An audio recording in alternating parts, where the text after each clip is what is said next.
Are you all warm enough? Yeah. Is it just me with me power surges? Then that's all right. As long as everyone else is warm enough. I'll try not to strip off too often during the presentation. You know what it's like, girls. So, he's got to have his instructions. Otherwise, you won't know what he's doing. Right, so thank you very much for inviting me to come and speak to you. As Martin said, my name's Lynne Phair. I'm an independent consultant nurse. Always worked with older people, predominantly older people with mental health problems, dementia, but also physical frailty, which of course brings along its challenges with delirium, frailty, often worked in long-term care settings. And these days I sort of mix and match a lot of things. And what I'm going to be talking about during my presentation, as Martin just said, is a tool called the Sit and See tool, which I developed when I was still working in the NHS. But what I want to do is put that tool within the context of restraint reduction and what you're all doing day in, day out.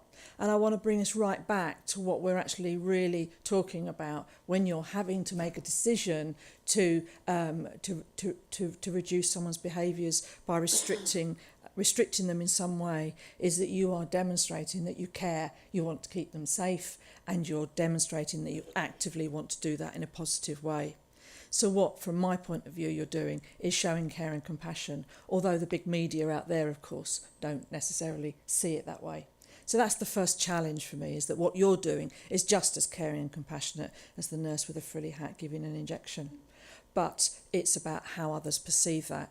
So if we've got to start perceiving and seeing what we do within the context of total care of someone as a fellow human being, and that's what I want to be talking about. I want to take us through the journey as I see restraint reduction and how I see that fits with care and compassion, and how Sit and See sits alongside that. I'm afraid I'm going to have to put my glasses on like a teacher, because otherwise I won't be able to see my notes, and I haven't got a half, so I have to put a peer at you. Sorry about that. So as you can see, we've looked at what care and compassion is, and care and compassion is more than care. It's where there's an additional dimension. Care is about the action that we take to provide assistance to someone. Compassion is a feeling, an emotion, a connection with another situation or need that often prompts a response.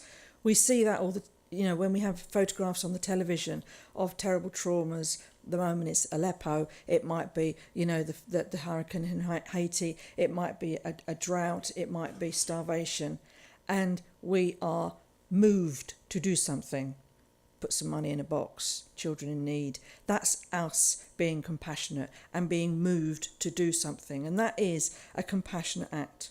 We see it all the time. It goes on all the time because it's part of us being human. And that's what care and compassion in our professional roles is. It's actually about us being human and about us seeing the people we care for as being fellow human beings. Those people might be children with autism, children with learning disabilities, adults with intellectual disabilities, people with mental health problems, right the way through to someone in intensive care in an acute hospital.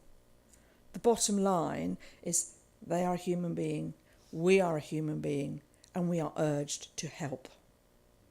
And that's what we must hold on to, regardless of your professional background, social, health, education, doesn't matter, because it all boils down to the same thing. So the fact that I developed Sit and See tool in a hospital setting, then took it to care homes, don't worry about that if you're sitting there, from an educational service, because it also fits in education, as I will come on to later. So we're talking about what the nature of care and compassion is, and some interesting work that was done in Holland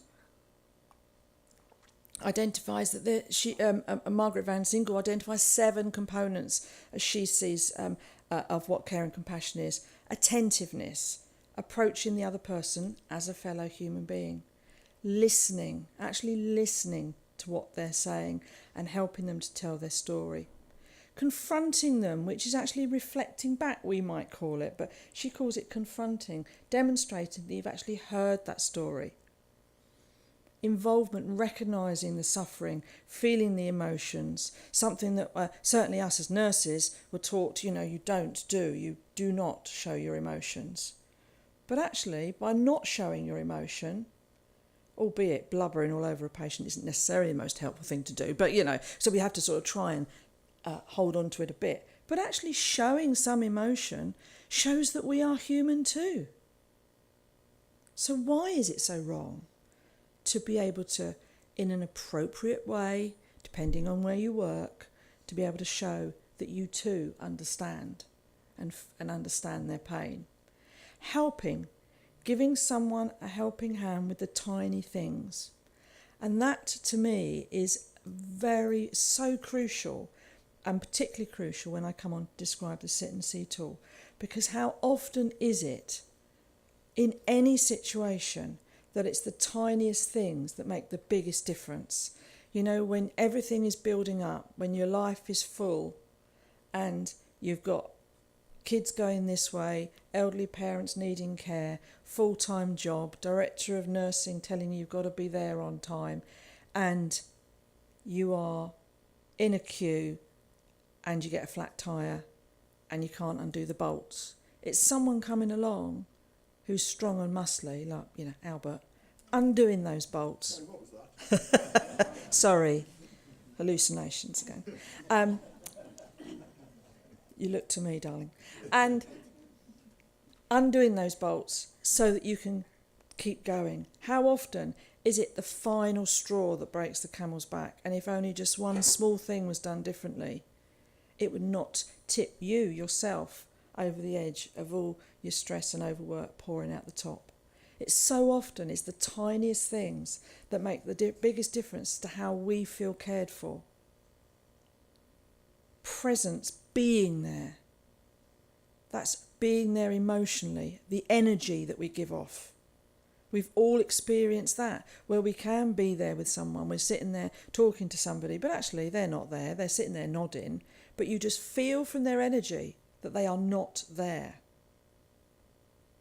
Well, how often do our service users, clients, patients feel that we are not there, although we're in the room? And understanding, demonstrating that the nurse understands someone's feelings. Of course, this lady was a nurse, but it was for any professional, how we demonstrate. Bottom line is, how do we demonstrate humanity? Now, we've already had Martin mention, we've already had Nick mention the 6 key restraint reduction strategies. So the 6 key points, I'm not going to go over it. But I wanted to highlight to you that these fit within what we're talking about. These absolutely fit with care and compassion. These absolutely fit wherever you're working. Strong leadership. Performance management, that sounds awful, I hate that term. But you know what it means. Learning and development, constant lifelong learning. Providing personalised support, person-centred care. It's probably called different things in different settings.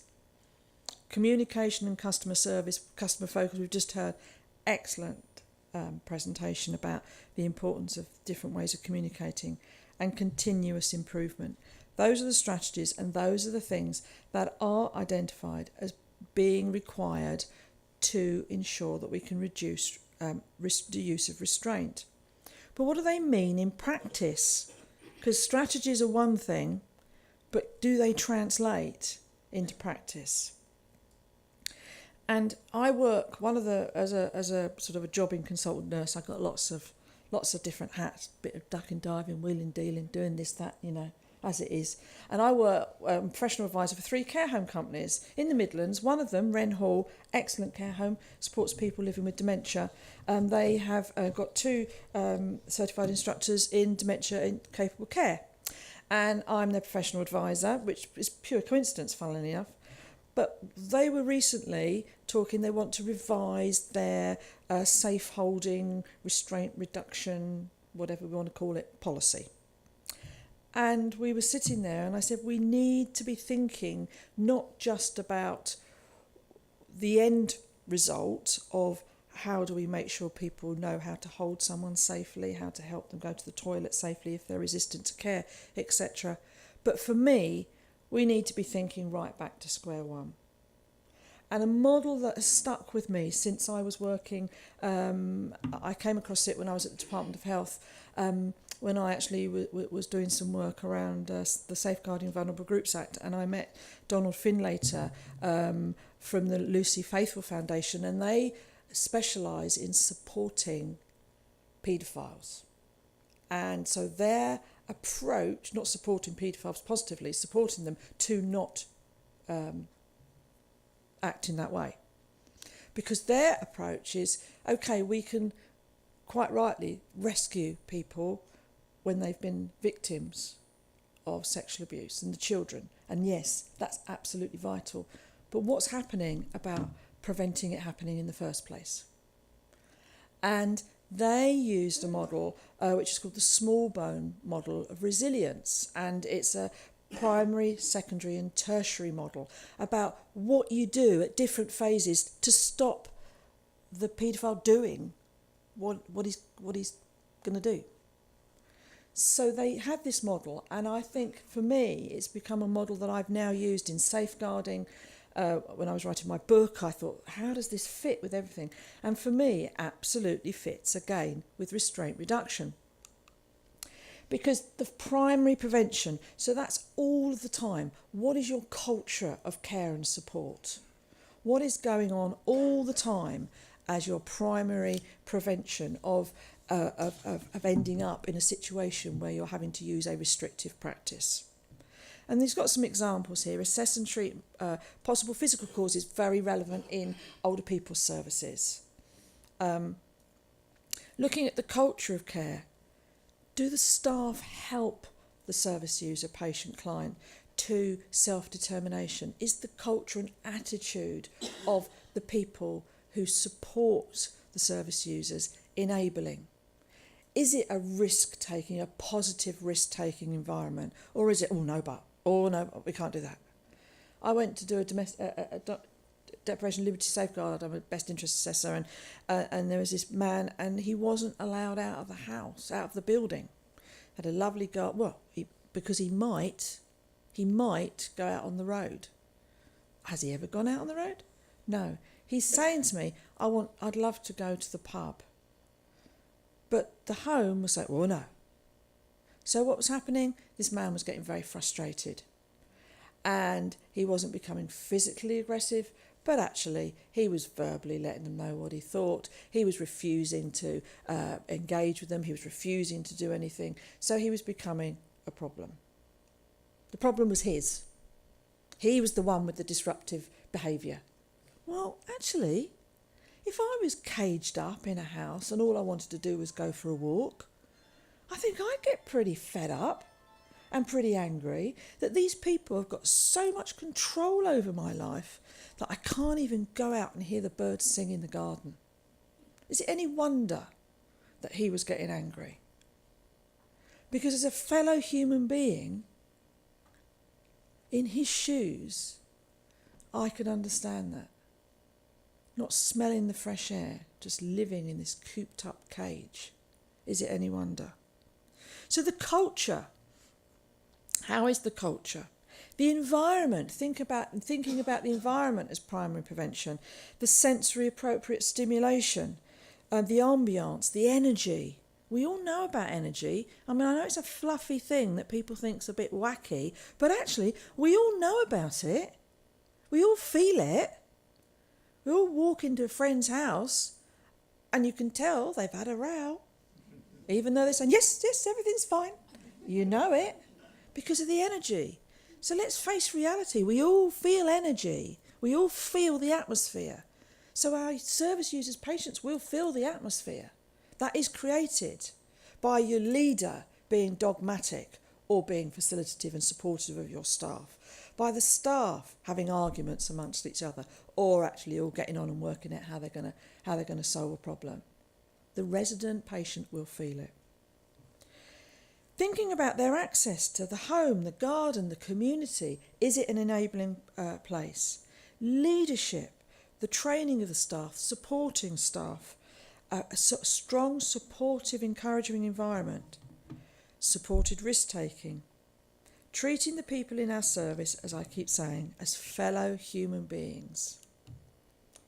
So secondary prevention is what we're talking about when perhaps we're doing all those things are happening, but actually there's something that's causing the person distress and they're unsettled. So it's moving up a notch. So what is the secondary prevention? Well, you know these things, psychosocial de-escalation approaches. That's when we start, if you like, moving into jargon. Start bringing in the jargon now. Heightened staff awareness of their own behaviour. Now this to me is absolutely crucial. I know it's taught on all of the CPI courses, but how much do we really think about it? How much do we really think about it all the time? We think about it when we might be going to be moving into doing a safe hold or actually dealing with a situation, but are we thinking about it actually all the time when we're giving someone a cup of tea? When we're saying good morning to somebody? When someone's saying, oh, I can't reach that thing, are we thinking about it at that point? How have I started to make this situation worse? Or how have I, with the way I am and the mood I'm in, started to make this situation better? Perhaps we need to find a safe location, review the environment, think about communication strategies, all those things that you know, and the emotional response principles which you know, and evaluation and alteration of approaches, of what's going on, of the environment. Is it that actually it's too hot, too cold, too noisy? Is it that actually they really don't like sitting next to that person because they don't get on? Hey, we're okay, we can get up and walk out. So are our staff thinking about that person as a fellow human being who has an absolute right not to actually like that person? We've all got people we like or don't like, or people which think, oh, blimey, are they coming? I suppose I'm going to have to spend a day with them. It's human, isn't it? So why isn't it human for the people we serve? It's human for us, so it'll be human for them. And then the tertiary prevention. And the tertiary prevention is when the incident is occurring or about to occur. So you've gone up a layer. And then you are going to be using the techniques very much that you know, that you teach and you train. But also upholding the right to a freedom of expression. Something that I do talk about quite a lot and do a lot of work with people is, well, you know, people effing and blinding, again, why is it in the pub it's people effing and blinding, or at home they're effing and blinding because they're fed up, but all of a sudden when they're in a service or a care setting, their effing and blinding is suddenly a behaviour. I personally have never done it. I don't know what it means. But I don't think it's ever caused me to, be taken to a service to receive treatment when the children were, threatened with being buried under the patio and the husband was told 30 years, I'd have got less for life, and those sorts of things. So, again, it's about how we are responding, how we're thinking about how the person, the service user is, in the context of what's going on, alongside the context of them being supported to be human. So where does all this fit? It's about looking at the obvious in a different way. If it's all right for us, I'm not suggesting it's always all right, so don't misunderstand me, but if it's all right for us, then we need to be thinking about, are we too restrictive sometimes in what we expect or allow the people that we support and serve? So this is where we come to the sit and see tool. This is where we start to think about, it's not what we do, it's the way that we do it.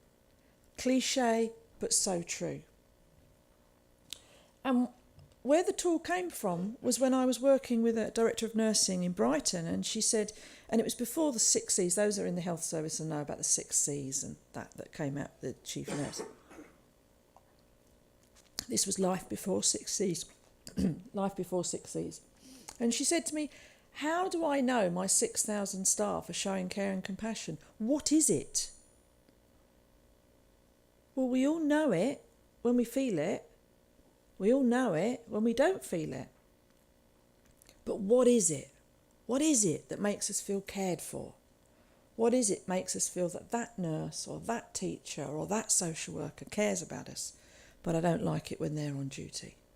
They've all got the same qualifications, they've all got the same pay, they've all got the same status, but some have got it and some haven't.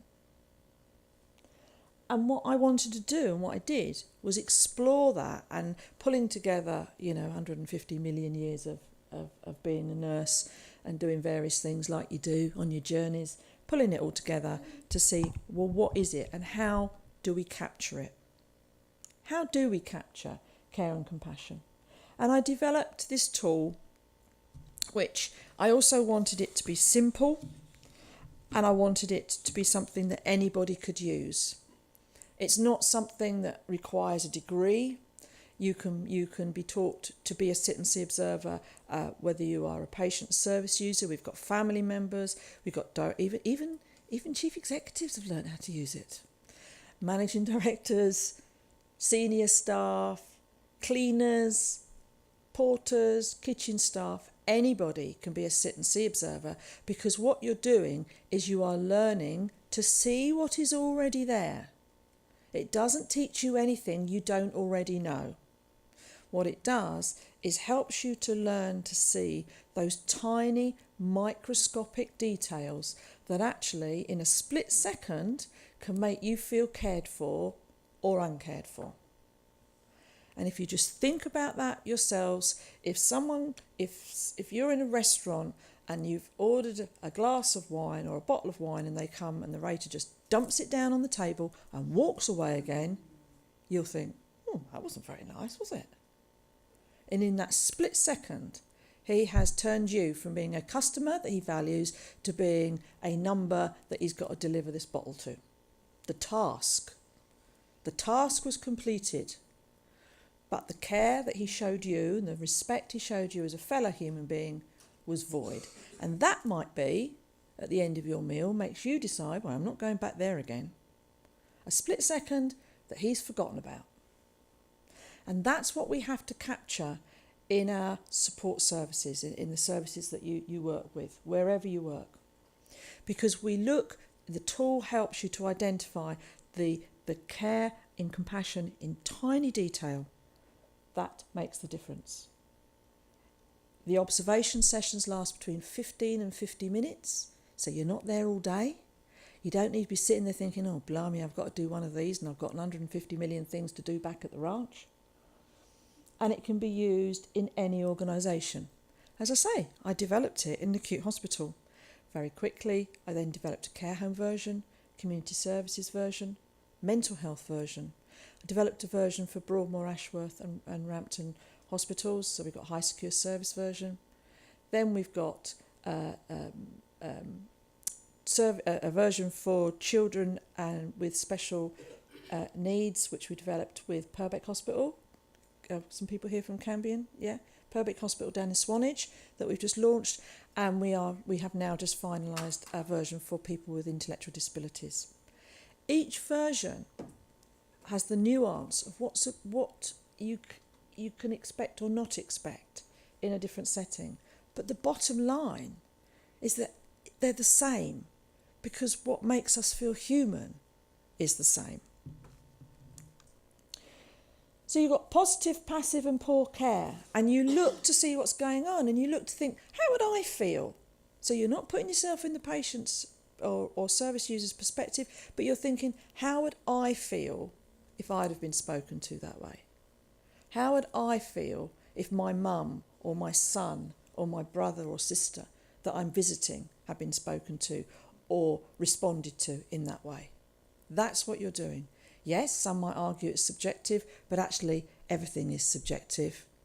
The referendum vote was subjective because 30 odd million people made a subjective view based on information that they've got from their life experience on how they were going to vote. And then it became an objective decision. So your view, your opinion, is as valuable as anyone else's opinion about whether or not, well, how would I feel if I'd have been spoken to or treated that way? We did an evaluation. We've now got over 70 organisations that use Sit and See, and we did an evaluation from those 15 of those organisations from all spectrums of health and social care. And they were very positive about it. They said things like that it is being used in a number of different organisations. As I've illustrated, staff from all different perspectives are using it. The other thing that we focus on very much in the training is thinking about the culture of care. What's the culture of care that you've got within your organisation? Have you got a pyramid where you've got your senior nurse, chief executive, doctor, head teacher, whatever at the top, and you've got your pyramid down to, teachers, nurses, all care assistants, all down the bottom here a bit, we've got our cleaners, and right down the bottom, very rarely seen, are the people that work in the kitchen. And how do they feel? What contribution do they feel they make to the care and support of the people you look after? Because if we don't ensure that our kitchen staff, laundry staff, maintenance men feel that they've got just as much to contribute indirectly to the care and support of the people we look after, then they themselves are being devalued.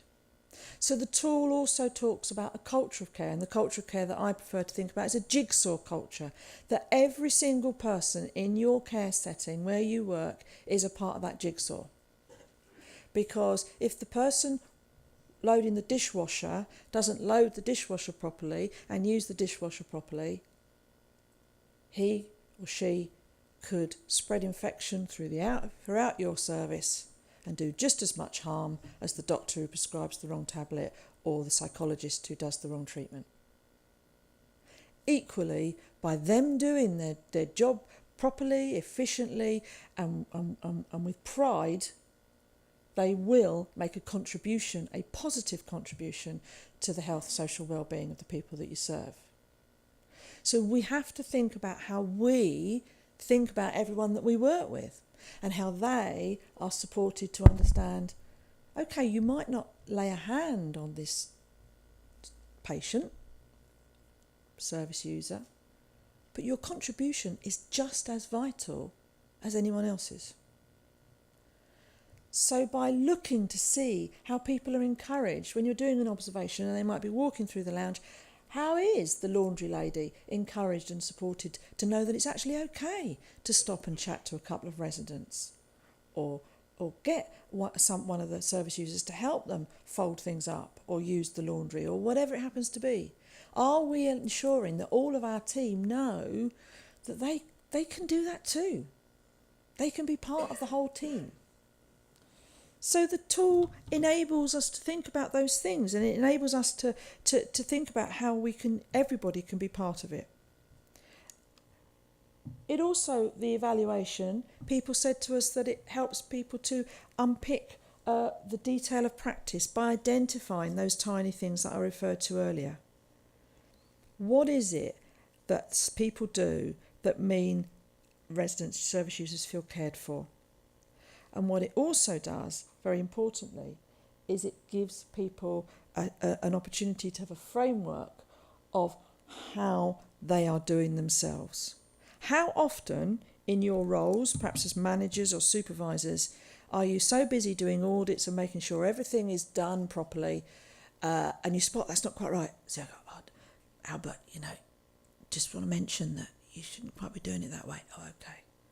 How often do we actually, Albert, the way I saw you laughing with that chap the other day about the football match, you did enough to make him chuckle, that was brilliant.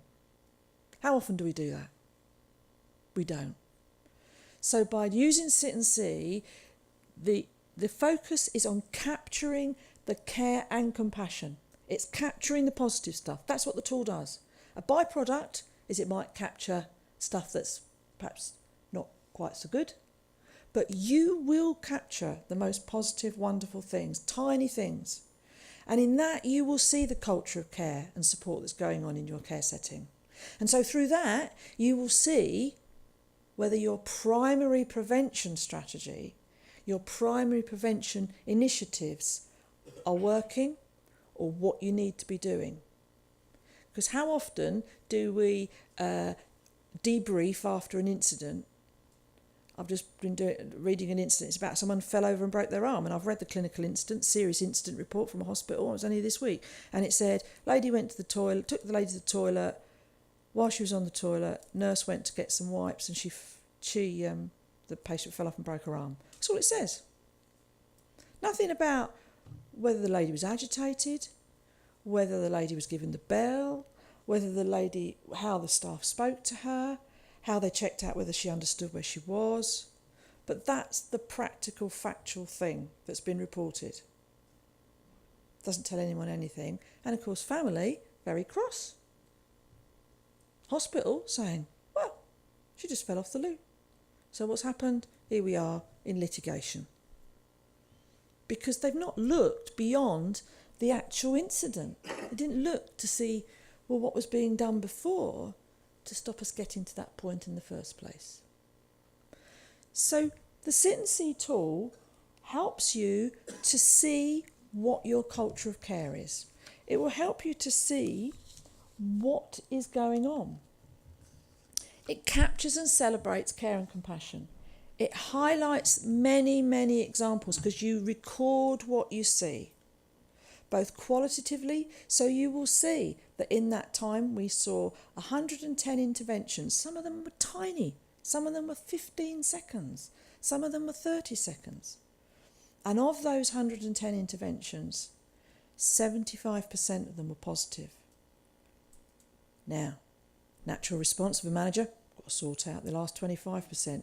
Yeah, okay, yeah. But actually, let's celebrate the 75% because actually we're doing quite well here, team. And we've got to hold on to this because, again, how often when we identify a problem do we focus on the problem and then something else slips because we've not actually acknowledged that we're doing that really well? How often in your induction are you actually helping people to know you're very welcome here, we know you've worked 10 years in that hospital or that school down the road, and that's brilliant, and you come with all those years of experience and expertise and skills, etc., but we just want you to introduce you to our way.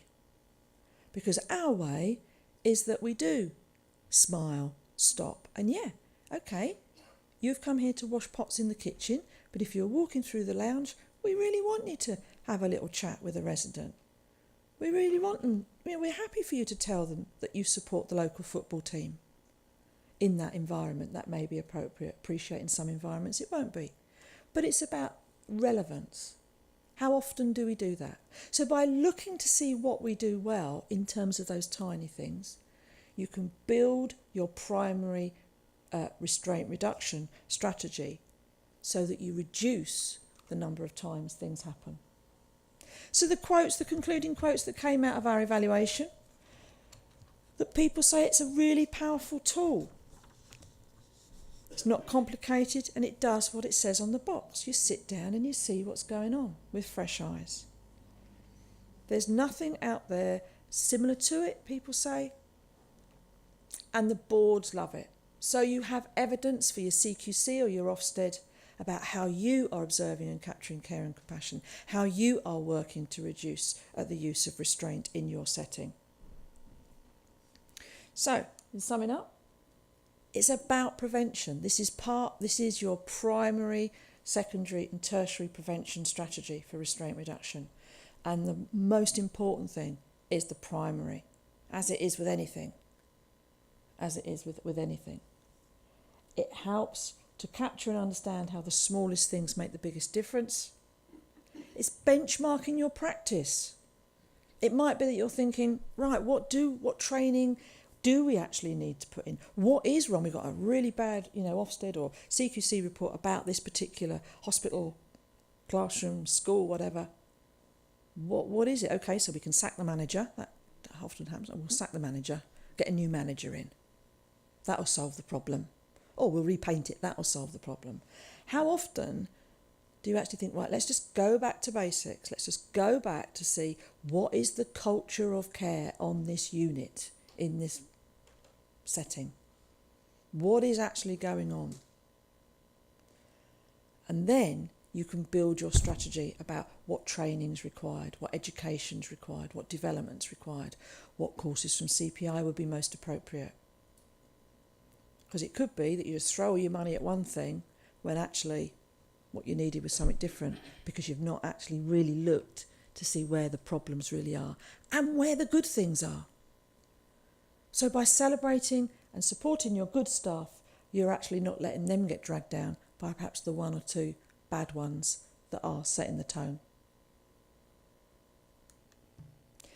So I'm very pleased that Martin's agreed that we will be working together, and that we've already trained Christy and Helen from CPI train now and be rolling the programme out. It's a one-day programme. We look at these issues about culture of care in the morning. We talk about, the issues around communication. So a lot of it intertwines with what you already do on the MAPA and CH3 and dementia capable care courses. But what it then does is help people to see how these tiny things do make the biggest difference.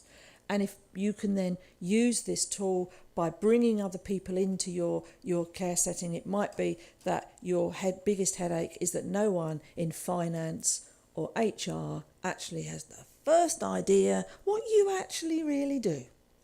Because they're over there in the head office and they don't understand.